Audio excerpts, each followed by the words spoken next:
going on, guys? Welcome back to Holloway's Garage. I'm Sean. Today I'm going to run you through a video of me. I'm just going to clean up the LS60 and the MV4500. I'm just going to clean them up, we'll paint them up, and get them ready to drop in the truck. Stick around, and then I'll get another video of me getting it all set in the truck. I got to cut the floor out and all that. So hopefully we'll get all that squared away in the next week or so, and then get it up on YouTube for you guys to see. Sorry, my videos have been a little, they've been like all over the place. I'm trying to figure out, schedule of work and all that, and trying to get time out here in the garage to get some stuff done for you guys. And always, if you like what you see, just like and subscribe, and I'll try to get better footage, more quality stuff, and I'll try to speed up some of these videos. Some of them are a little long, I'm sure, and I lose a lot of you guys' attention with them. But stick around, and I'll get some stuff up for you guys, and we'll get it rolling.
What's going on, guys? So today I'm going to paint my motor and transmission for my LS swap before we put it in the truck. I got the motor all cleaned up the other day, and I have some, I'm just going to paint it with leftover paint I have. It's Cummins beige, so it's going to be like a beige tan color, and I'm just going to use this because it's what I got left over, and probably just paint the valve covers black just like I did with my Cummins swap motor. I just have a cheap paint gun I bought off Amazon, and it sprays pretty good. And I just run it off a DeWalt. It's just a small compressor that's mobile. It seems to work just fine. I sprayed the inside of my C10, just the engine bay with it. And this is just tractor paint I use to do this. Tough to see right now.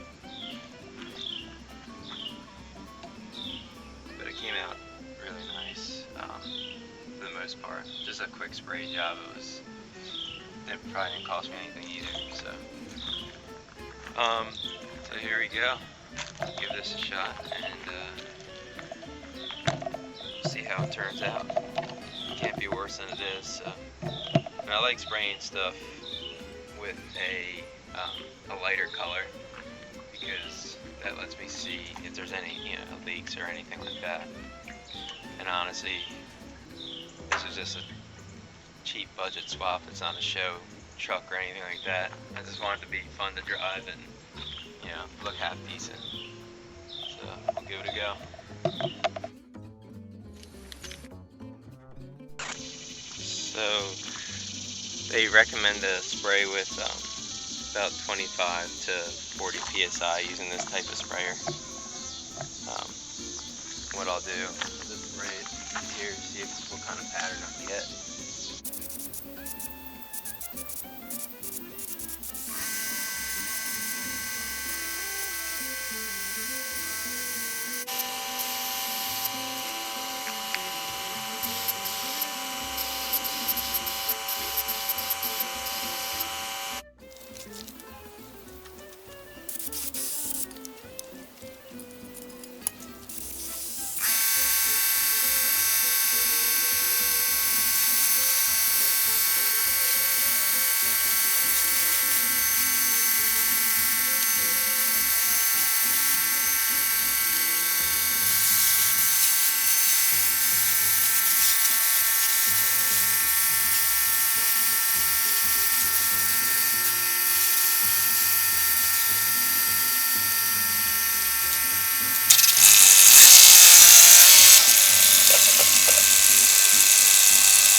Guys, Sean back here with Holloway's Garage.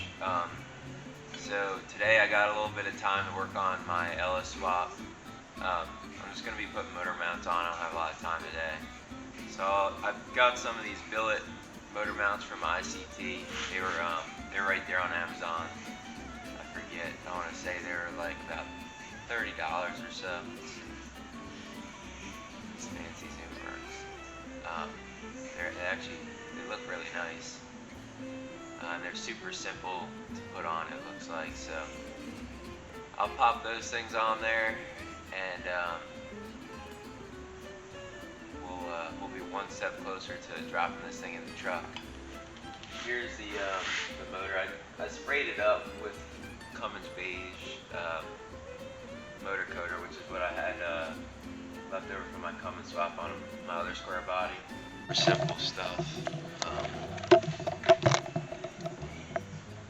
And there's not much to it, honestly. There's four bolts that you put in there to get this thing off the stand.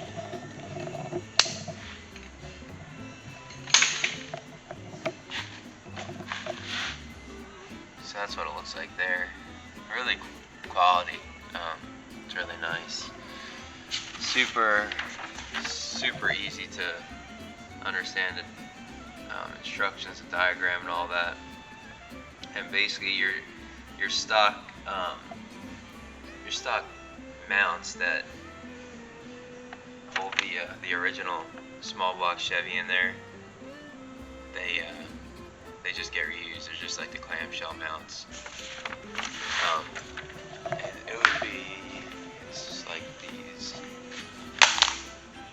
Actually, can't see them on this because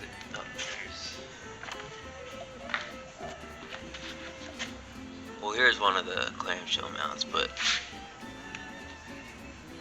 I'm not even sure. I'm gonna have to unbolt this thing off of there and reuse them. So I'll have to jack this thing up again, take it off. Here's a short bed it's going into. This thing was nothing fancy, it's manual everything. See, there's that's what we're gonna have to take right there, bolt it to that.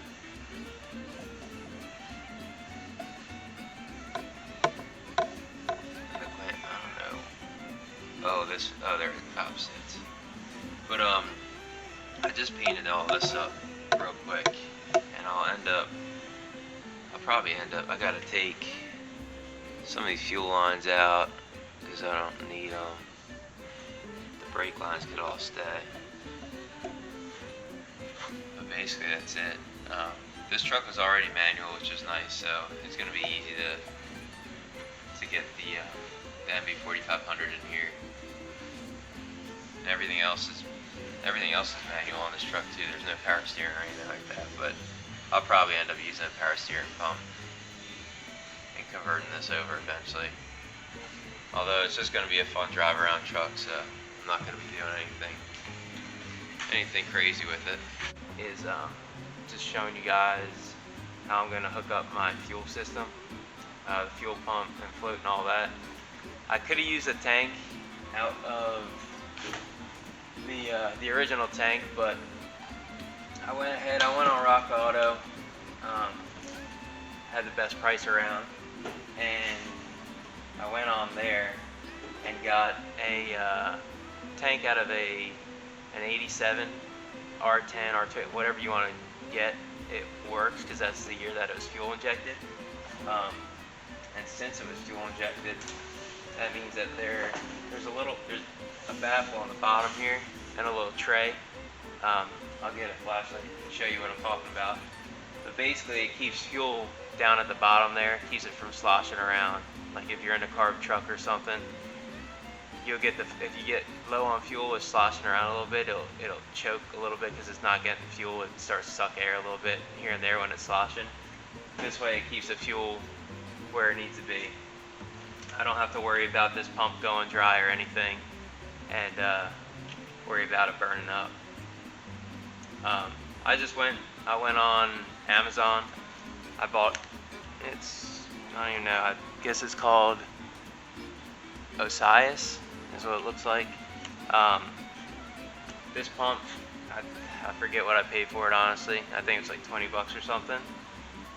I want to say it flows, I don't know for sure, but I think it flows about 60 gallons per minute. I'd have to go back on Amazon to look, because the paperwork they give you, it doesn't give you any information really about it. Gives you a few of these fuel pickups, gives you 2 of these screens so you can use different screens. Gives you these, they're not actually even instructions. They just explain the parts of the pump. But I'll just show you how I got it rigged up. I also bought off Rock Auto, or I got this off Amazon also. This is the fuel sending unit off another 87 R10. And this way I'll have an accurate fuel gauge. It all plugs right in to I'll have to get an adapter for this, or try to find another plug, or I'll just cut it and splice it in. But all I did here, I had to grind down at the bottom here a tiny bit. Kind of hard to see. And then I made a little slice in that bump there, twisted it right into the metal tray, just zip tied it, and I mean, she's ready to rock. Just have to hook it in.